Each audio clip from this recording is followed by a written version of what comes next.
ही आमची आजी आणि आजीचं वय 86 वर्ष आणि या वयातसुद्धा आजी आंबे खाते आणि पचनसुद्धा होते.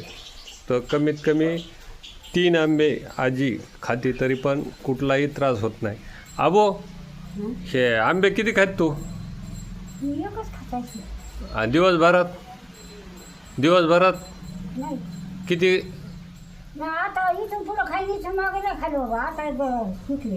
असं आहे का? 3 जमते खाल्ले का? हा 3 जण आणि काही त्रास काय पोटाचा काही होतो का? काहीच नाही. आम्ही नाही होत मला काहीच नाही होतं. त्यामुळे नाही होतं बघा आम्हाला. असं आहे का? असले 3 जरी खाल्ले तरी जमतंय. बघा या वयात 3 आंबे खाण्याची क्षमता आहे आणि ही कशामुळे आणि आजच्या नवीन पिढीकडं ही राहण्यासाठी काय केले पाहिजे तुम्ही ते कमेंटमध्ये कळवा.